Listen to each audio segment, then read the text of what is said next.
మేము ప్రజలను తేల్చుకుంటాం అని చెప్పేసి మేము వారికి కూడా చెప్పాం. దాని ప్రకారం మేము ఎలక్షన్ పెట్టమని చెప్పేసి 4 months బ్యాక్ వెళ్ళాం. మళ్ళా వీళ్ళే మా సభ్యత్వం లేదు కాబట్టి ఎలక్షన్ పెట్టొద్దు అంటారు. వాళ్ళ సభ్యత్వం ఎందుకు తీసివేసామనేది జల్లబడికి తెలుసు, జల్లబడి సభ్యుల నిర్ణయం ఉంటుంది. ఈ రోజు అండి మీరు ఒకటి క్లారిటీ చూడండి, ఈ రోజుకి హైకోర్టులో 112 కేసులు వేశారు. 112 కేసులు అంటే ఒక ట్రాన్స్పరెంట్గా ఆలోచించండి. 112 కేసులు వాళ్ళు వేస్తారు, ఎవరికొకరు ఒక లాయర్ని పెట్టుకుని వాళ్ళు వేయటానికి ఈజీ. సొసైటీ ఒక లాయర్ని పెట్టాలంటే ఆ కేసుకు వాస్తవాలు చెప్పడానికి ఎంత ఖర్చు పెట్టాలో మీరు ఆలోచించేయండి. ఎన్ని కేసులు పెట్టినా నేను లాయర్లు పెడతాం సొసైటీ. ఈ లాయర్లు పెట్టే డబ్బంతా ఎవరిది? చిత్రపురి సభ్యులది. దాంట్లో ఏమన్నా ఉందా అంటే ఏమీ ఉండదు, ఒకటే ప్రేయర్ ఉంటుంది. Day 1 నుంచి ఈ చిత్రపురి కమిటీని తీసేయండి, స్పెషల్ ఆఫీసర్ని వేయండి. ఏం తప్పు చేస్తే కమిటీ చెప్పమంటే మళ్ళీ అది చెప్పరు. ఈ రోజు ఆల్రెడీ కమిటీ టైం అయిపోయింది. ఈ రోజు కూడా హైకోర్టులో కమిటీని తీసేయండి అంటారు. అసలు వాళ్ళకి మరి నాలెడ్జ్ ఉందో లేదో నాకు అర్థం కావట్లేదు. రాత్రే మేమే పక్కకు పోయాం, మమ్మల్ని తీసేసేది ఇంకా. ఇప్పుడు దానికోసం మళ్ళీ ఇంకో లాయర్ని పెట్టి మళ్ళీ మేము ఒక లాయర్కి ఇంకో ₹1,00,000 ఫీజు ఇవ్వాలి. అసలు ఏమన్నా అర్థం ఉందా అని వాళ్ళకి అనేది. ఇట్లా వ్యక్తిగతంగా దోషాల్లో వ్యక్తిగత అభిప్రాయాలు తప్ప ఇక్కడ ఏమి లేదండి. ఇక్కడ సరే ఆ 4-5 అంటారు, ఆ 4-5 కూర్చొని మాట్లాడొచ్చు కదా అని చెప్పేసి చాలామంది సభ్యులు కూడా మాకు సలహాలు చెప్పారు. ఆ సభ్యులతో ఇదే మీడియా అధికారుల సమక్షంలో, మీడియా పెద్దల సమక్షంలో, ప్రభుత్వ అధికారుల సమక్షంలో, మంత్రుల సమక్షంలో కూర్చున్నాం. ఏదైనా అభియోగం ఉంటే అక్కడ చెప్పరు. అక్కడేమంటారు, నా వాళ్ళకి 10 మంది సభ్యుల్ని తీసేశారు, నాకు 10 మంది సభ్యులకి ఇవ్వమనండి, నేను తప్పుకుంటాను అంటారు. అలా ఇచ్చే పరిస్థితి ఇక్కడ లేదు కాబట్టి నేను ఇంత ఎదుర్కొంటున్నా, ఇంత అవమానాలు పడుతున్నా, ఇంత చేస్తున్నా. ఒకప్పుడు వాళ్ళే అంటారు, నిజమైన సినీ కార్మికుడికి ఇవ్వట్లేదు, ఇక్కడ అంతా బ్యాంకు వాళ్ళకి, ఎవరికి రాజకీయ నాయకులకి, పోలీసు వాళ్ళకి అనిల్ ఇస్తున్నాడు అన్నారు. మేము ఈ కమిటీ వచ్చిన తర్వాత గతంలో ఏమైనా తప్పులు జరిగాయో లేదని నేను గత కమిటీ గురించి ఎప్పుడూ మాట్లాడను కూడా. మేము వచ్చిన తర్వాత 90% ఆబ్లికేషన్స్ ఏమన్నా ఉంటే అది కూడా సినిమా వాళ్ళకి వివిధ రకాలు తీసివేసిన వాళ్ళు కానీ ఇట్లా ఆబ్లికేషన్స్ ఉంటే ఏమైనా 10% ఏమైనా ఇచ్చావేమో, కానీ 90% నిజమైన సినీ కార్మికులు కాని వాళ్ళని తీసివేసి సినీ కార్మికులకే మేము ఇచ్చాము. మేము దానికి కట్టుబడి ఉన్నాము. దానికి ఉదాహరణగా మీకు చెప్పాలంటే ఒకటే, 336 అక్రమ రిజిస్ట్రేషన్ చేశారని చెప్పేసి నా మీద ఇన్ని అభియోగాలు చేశారు. ఆ 336 అక్రమ రిజిస్ట్రేషన్లు కూడా కేసు కూడా కొట్టివేసి వారం రోజులైంది. నిన్ననే నా చేతికి ఆర్డర్ కూడా వచ్చింది. ఇంకా వాళ్ళకి తెలియదు పాపం ఇంకా ఆర్డర్. ఇప్పుడు తెలిస్తే మళ్ళీ దాని మీద కొత్తగా మాట్లాడతారు రేపు మీ ముందే. 336 రిజిస్ట్రేషన్లు ఏదైతే అక్రమంగా చేశారని చెప్పేసి మొత్తం కోడే ఎక్కువసారో ప్రపంచం అంతా కూడా అదే న్యాయస్థానం 336 రిజిస్ట్రేషన్లు కేసు కొట్టివేసి మన ప్రభుత్వ అధికారులకు డీసీఓ గారికి వెరిఫై చేసి వాళ్ళ రిజిస్ట్రేషన్ పర్మిషన్ ఇవ్వమని చెప్పేసి ఆర్డర్స్ కూడా ఇచ్చారు. ఇంకా ఎక్కడ నాకు తెలిసినా సరే ఈ 4 రోజుల నుంచి నేను ఎక్కడ సభ్యులకు కూడా చెప్పాల. వాళ్ళకు మెసేజ్ పెడితే వాళ్ళు హ్యాపీగా ఫీల్ అయ్యేవాళ్ళు. కానీ మన కాల పరిమితి అయిపోయిన తర్వాత వాళ్ళకి చెప్దాము, ఎట్లయినా డీసీఓ గారు వాళ్ళ ఎంక్వైరీ చేయాలి కాబట్టి వారి దగ్గర నుంచి రావాలి కాబట్టి అని చెప్పేసి నేను ఈరోజు చెప్దామని చెప్పలే. ఇంకా నా మీద ఉన్న అభియోగం ఒక బ్యాంకు లోన్ తీసుకున్నానని 336 అక్రమ రిజిస్ట్రేషన్ చేశానని, అక్రమ రిజిస్ట్రేషన్ లేవు అని న్యాయస్థానమే కొట్టేసింది. ఇంకా నేను చేసిన తప్పేంటి? ఇప్పుడు సొసైటీలో 120 కోట్లు ఇంకా అవినీతి చేశాడని చెప్పి ఇప్పుడు కొత్తగా ఎత్తారు నిన్నటి నుంచి. ఈ కమిటీ చేసింది 120 కోట్లని. మేమే ఎంక్వైరీ వేయమని కూడా మేమే కోరుకుంటున్నాం. ఇది నిజాయితీగా ఉండాలంటే ఎంక్వైరీ మనకు ఫైనల్.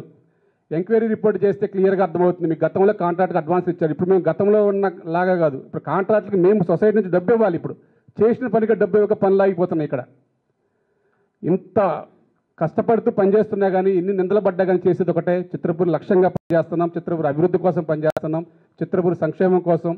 ఎవరైతే ఇక్కడ మీరు చూసింటే చిన్న ఆస్ట్రేలియా నెంబర్ 1 అన్నది ఇందాక, ఇక్కడ 4213 కుటుంబాలు నివాసం ఉంటాయండి. ఇక్కడ 1-2 కాదు, ఇంకా ఒక 600 ఇళ్ల కోసం మేము ప్రణాళిక తయారు చేసుకున్నాం. మొత్తం కూడా 5000 కుటుంబాలు ఉండే ప్రాంతం ఇది.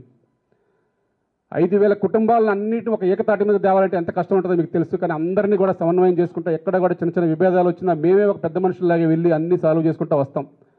ఈ 5గురిని మేము సాల్వ్ చేయలేకపోతున్నాం, చేయలేను కూడా. 5గురిలో ఒక్కడైనా నిజాయితీ పరుడు ఉండా అంటే వ్యక్తి కాకుండా సరే ఇగో ఇతనికి అన్యాయం జరిగింది, ఇతని కోసం పోరాడుతామని చెప్పి వాళ్ళని చెప్పానండి. మేము అప్పటికే చెప్పాం మన జనలబడిలో, నిజమైన సినీ కార్మికులు ఎవరో తెలుసు, తెలియదు కానీ వాళ్ళకు కూడా తెలుసుకోలేదు, నాకు తెలియదు. కానీ ఇక్కడ నిజమైన సినీ కార్మికుడు ఎవరు, కార్మికుడు కాకుండా వచ్చి జాయిన్ అయిన వాళ్ళు ఎవరు త్రూ వచ్చారు, ఎలా వచ్చారు అనేది నాకు కూడా తెలుసు. కాబట్టి నేను ఈజీగా వాళ్ళు ఐడెంటిఫై చేయగలను. కాబట్టి వారందరినీ తీసివేసి నిజమైన సినీ కార్మికులు ఇప్పుడు ఉన్న అందరికీ కూడా, ఇప్పుడు మన ఫౌండర్ ప్రభాకర్ రెడ్డి గారు ఉన్నారండి. ప్రభాకర్ రెడ్డి గారికి ఆయన చనిపోయారు, వాళ్ళ ఫ్యామిలీ మొన్నటి వరకు రాలేదు, తర్వాత వచ్చారు. వారికి కూడా ఇల్లు లేదు ఈ రోజు దాకా. వారికి ఇల్లు కేటాయించాం. ఒక సినీ కార్మికుడు కాని వాళ్ళు ఇల్లు తీసేసి వారికి కేటాయించాం. అది కూడా తప్పంటారు. ఇప్పుడు ఆ ఇల్లు నేను ఎవరికైనా బయట వాళ్ళకి ఏమైనా ఇస్తే అనుకోవాలి. తర్వాత గిరిబాబు గారికి కానీ వాళ్ళ ఫ్యామిలీకి కానీ, ఇట్లా ఉమాయున్ గారికి కానీ, ఇట్లా ఇప్పుడు సుద్దాల అశోక్ తేజ గారు ఆయన సినిమా అతనే కదా, ఆయనకు కానీ, ఇట్లా మన సింగర్ మను గారికి కానీ, ఇటువంటి వాళ్ళకి ఇస్తున్నా కానీ వాళ్ళు మా ఫ్లాట్ తీసేయొద్దు, వేరే వాళ్ళ ఫ్లాట్లు తీసేయంటారు. మరి ఇది ఎక్కడ న్యాయం అర్థం? ఇప్పుడు వాళ్ళు ఒకటే సిద్ధాంతం మీద పోరాడాలి. ఎవరు పోరాడినా ఒక సిద్ధాంతం ఉండాలి. నిజమైన సినీ కార్మికుడు కాని వాళ్ళని తీసేయండి అని వాళ్ళే కొట్లాడుతున్నారు. కార్మికుడు కాని వాళ్ళని తీసివేసి నిజమైన సినీ కార్మికుడికి ఇస్తుంటే నా ఫ్లాట్ తీసేయొద్దు, వేరే వాళ్ళ ఫ్లాట్ తీసేయండి అంటారు మళ్ళీ వాళ్ళే. మళ్ళీ అదే తీసివేసిన సభ్యులందరినీ కూడా ఏకం చేసుకొని ఈరోజు న్యాయస్థానాల చుట్టూ వాళ్ళ దగ్గర డబ్బులు వసూలు చేసుకొని చుట్టూ తిరుగుతూ ఉన్నారు. నేను అంతిమంగా ఒకటే చెప్పేది, 5 సంవత్సరాలు పోరాడారు. ఇప్పటికైనా సరే మీ దగ్గర ఏమన్నా ఉంటే పెద్దల సమక్షంలో కూర్చోండి, సొసైటీ అభివృద్ధి కోసం సహకరించమని కోరుతాను తప్ప నేను ఏమీ వాళ్ళ గురించి ఒక విమర్శ కూడా చేయలేదు. ఈరోజు మాత్రం వాస్తవంగా ఓపెన్గా చెబుదాం అనుకున్నా. ఎవరైతే అభియోగాలు చేసే వాళ్ళకి నేను మొన్న జనలబడి కూడా ఛాన్స్ ఇచ్చాను. వచ్చి మీ వివరణ చెప్పుకోండి, మీ ఎక్స్ప్లెనేషన్ చెప్పుకోండి. చెప్పుకుంటే సభ్యులు కనుక వాళ్ళు ఉపేక్షిస్తే మీ సభ్యత్వాలు తీసివేయమని. సరే, సభ్యత్వాలు రేపు న్యాయస్థానంలో రావచ్చు, పోటీ చేయొచ్చు. వాళ్ళు నేను పోటీ చేయడం గురించి మాట్లాడలేదు. వాళ్ళు రావాలని అనుకుంటాం. పోటీ ఉంటే కాబట్టి ఇలా ఒక కంట్రోల్ లేకపోతే ఎవరు నచ్చినట్టు వాళ్ళు చేస్తారు కాబట్టి అనేది మేము వాళ్ళ సభ్యత్వాలు జనలబడిలో పెట్టి తీసివేశాం. రేపు న్యాయస్థానం ద్వారా వస్తే వాళ్ళు కూడా పోటీకి అడుగులే, మేము దాన్ని స్వాగతిస్తాం. కానీ ఒకటే చెప్పేది, ఇప్పటికైనా సరే ఎవరైతే ఉన్నారో 4 పేర్లు కూడా ఒకటే చెప్తున్నా. మద్దినేని రమేష్ గురించి నేను ఎప్పుడు కూడా ఒకటే చెప్పాను.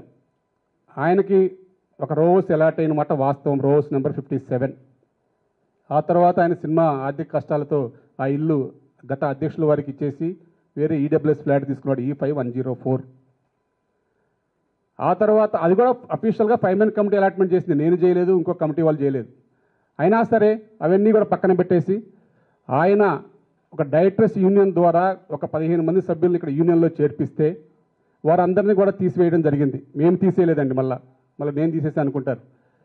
గతంలో దాసరి నారాయణరావు గారు చైర్మన్గా డైరెక్టర్స్ యూనియన్లో ఒక కమిటీ వేసి మా కార్డు ద్వారా చిత్రపూర్లో డైరెక్టర్స్ యూనియన్ కార్డులు ఇచ్చి, అప్పుడు ఆయన సెక్రటరీ డైరెక్టర్స్ యూనియన్లో జనరల్ సెక్రటరీగా ఉన్నారు కాబట్టి అక్కడ కార్డులు ఇచ్చేసి చిత్రపూర్లో సభ్యులుగా జాయిన్ చేశాడని చెప్పేసి వారు నిర్ధారణ చేసిన తర్వాత వారు తీసివేయమని డీసీఓ గారికి వాళ్ళకి లెటర్లు పెట్టడం జరిగింది.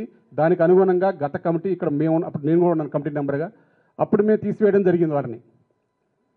ఇప్పుడు ఆయన ఒకటే ప్రేయర్, నా సభ్యుడు ఎవరైనా సరే మొత్తం ఎవరైతే తీసేస్తారో వాళ్ళందరికీ పెట్టండి, 4 రోజులు 4 డూప్లెక్స్లు పెట్టండి అని తప్ప వ్యక్తిగతంగా మరి ఆయన ఏం పోరాడుతున్నాడో ఒక్కరోజైనా మీకు ఏమైనా విజన్ డాక్యుమెంట్ ఇచ్చాడా? ఇంకోటి చెప్తారు, ఒక పెద్ద బుక్ పెట్టుకుంటారు ఎక్కడికి పోయినా. 2005లో అనిల్ పేరుంది, 2010లో అలహరి గారి పేరుంది, 2015లో లలిత్ గారి పేరుంది. ఇవన్నీ మార్పింగ్ జరిగాయి, ఇప్పుడంతా అస్తవ్యస్తంగా ఉంది అంటారు. నేను వచ్చింది 2020, నా ఓటర్ లిస్టు 2020 ఓటర్ లిస్టు, నాకు ఇచ్చిన రికార్డ్స్. నా రికార్డ్స్ పరంగా నేను పనిచేస్తానా? 2005 ఓటర్ లిస్టులు, 2005లో మెంబర్లు ఎవరు, 10లో ఎవరు అనేది నేను చూసుకుంటానా? Simple logic. ఇంత కట్టబెట్టుకొని వస్తారు మీ దగ్గరికి. మార్పింగ్, ఫోటో లేని వాళ్ళు ఓట్లు వేశారు, అది నా పరిధే, నా పనే. ఇప్పుడు రేపు ఎలక్షన్ జరుగుతాయి, అవన్నీ ఎవరు చెక్ చేస్తారు? ఆల్రెడీ ఎలక్షన్ అథారిటీ వాళ్ళు వచ్చారు, నెల రోజుల నుంచి ఇక్కడ ఓటర్ లిస్ట్ వెరిఫికేషన్ చేస్తున్నారు, అన్నీ చేస్తున్నారు. వాళ్ళు ఫైనల్ చేస్తారు ఏదైనా సరే. ఆ ఫైనల్ చేసిన దానికి ముందుకెళ్తాం. అవన్నీ పట్టుకొని ఒకటేసారి పదే చూపిస్తుంటే నిజంగా నేనేదో మార్పింగ్ చేశాను అనుకుంటారు. ఇప్పుడు నేను మార్పింగ్ చేస్తుంటే రేపు ఎలక్షన్ లిస్ట్ బయటికి రాదు కదా. ఏమంటే వాళ్ళ పేర్లు తీసేస్తారు, ఆ ఓట్లు తీసేస్తారు, స్వచ్ఛందంగా ఒక ఓటర్ లిస్ట్ వస్తుంది. దానికి కట్టుబడి ఉంటే కదా నువ్వు పోటీ చేసింది. ఈ అభియోగం తప్ప ఒక్క అభియోగం ఏమన్నా మీ దృష్టిలో ఉందా? ఇక కస్తూరి శ్రీనివాస్ గారి గురించి ఇక నేను మాట్లాడను. ఎందుకంటే ఇప్పుడు ఏది మాట్లాడినా ఎలా ఉంటుందంటే వారి గురించి నేను మాట్లాడితే నన్ను బెదిరించారు అని మళ్ళా నేను ఒక బెయిల్ మీద ఉన్నాను కాబట్టి వారి కేసులో వాళ్ళు అది కూడా ఏ చిన్న సందు దొరికినా వదిలిపెట్టట్లేరు అన్నమాట నా విషయంలో. కాబట్టి వారి గురించి నేను మాట్లాడి మీ అందరికీ కూడా తెలుసు. వారికి ఆల్రెడీ ఫ్లాట్ ఉంది ఇక్కడ, వాళ్ళు ఆల్రెడీ ఇక్కడ లబ్ధి పొందారు. మరి సొసైటీ గురించి మరి ఆయనకి ఏముందో నాకు తెలియదు. ఒక 4 కోసం పోరాడా అని చెప్పేసి గతంలో చెప్పారు. 4 సభ్యులకు కూడా మేము ఫ్లాట్లు ఇచ్చాము, అందరికీ ఇచ్చాము. ఇప్పుడు ఎవరైనా సరే మేము అంతిమంగా ఒకటే చెప్తున్నాం, ఆయన సిద్ధాంతమే ఇది. సత్యమేవ జయతే అని. నిజమైన సినీ కార్మికుడు తీసేయండి, కార్మికుడికి ఇస్తే చాలు, నేను పోరాటం విరమిస్తా అంటాడు. మరి ఇప్పుడు నిజమైన సినీ కార్మికులు మేము ఇస్తున్నాం బాబు రా. ఇప్పుడు ఆల్రెడీ ఏమన్నా నిజంగా సొసైటీ ఏమన్నా కావాలని చేసినట్టుగా ఏమైనా తప్పులు కనుక ఏమైనా సినిమా కార్మికులు ఇల్లు కోల్పోతే వారికి కూడా ఇచ్చే బాధ్యత మేమే తీసుకుంటామని చెప్పి మనం జల్లబడి తీర్మానం కూడా చేశాం. ఇంక ఇంతకన్నా ఓపెన్గా మేము మాకైతే చేత కాదు, ఇంకెవరికి చేత కాదు అనుకుంటాను నేను. ఇంత ట్రాన్స్పరెంట్గా ఉన్నాం, ఇంత ఓపెన్గా ఉన్నాం కాబట్టి మేము ఒకటే చెప్పేది. ఇక మిగతా ఠాగూర్ గారు, ఇక ఠాగూర్ గారికి మాకు అసలు ముఖ పరిచయం లేదు, ఏ పరిచయం లేదు. ఆయనకు ఇల్లు ఉంది, ఆ ఇంటికి డబ్బు కట్టరు, ఆయన ఇల్లు తీసేయకూడదు. ఆయన ఇంటికి డబ్బు కట్టరు, ఆయన గురించి ఆలోచించేయడు. ఇక్కడ రో హౌస్లో ఒక 6 రోజులు కట్టారు, ఇందాక మా మిత్రులు చెప్పినట్టు. అది నేను కట్టలేదు, గత పాలక వర్గంలో కట్టాం, సభ్యుల కోరిక మేరకే కట్టాం తప్ప ఎవరు అప్పుడు కూడా ఏకపక్ష నిర్ణయాలు తీసుకోలేదు. ఆ ఇల్లు ఎవరైతే ఎక్స్ట్రా 6 ఇల్లు కట్టామో దాంతోపాటు ఇంకా 25 ఇల్లు 25 రో హౌస్లు కడితే అసలు చిత్రపూర్లో ఈ ప్రాబ్లమ్స్ ఉండేవి కాదండి. పర్మిషన్ 2017లోనే అప్లై చేశాం. సరే వివిధ రకాలుగా ఇంక మీకు తెలుసు పర్మిషన్ రావాలంటే ఇంకంతా కూడా ఇక్కడ ఉన్న బఫర్లని ఇంకా అవి ఇవి అన్నీ ఉంటాయి కాబట్టి వివిధ రకాల ప్రయత్నాలు చేసుకుంటా వస్తూ ఉన్నాం.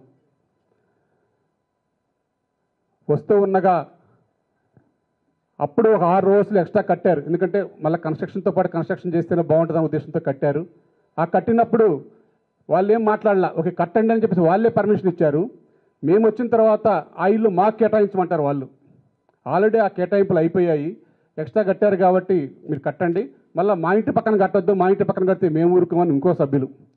ఇట్లా వాళ్ళకే పడక వాళ్ళే కేసులు వేసుకొని 6 రోజులు కూడా కూలగొట్టించారు. 6 రోజులు కూలగొట్టిన డబ్బులు ఎవరై మీ అందరికీ కూడా తెలుసు. ఇది పదే చాలాసార్లు చెప్పాను, ఇంకా మళ్ళా కూడా చెప్పడం కరెక్ట్ కాదు.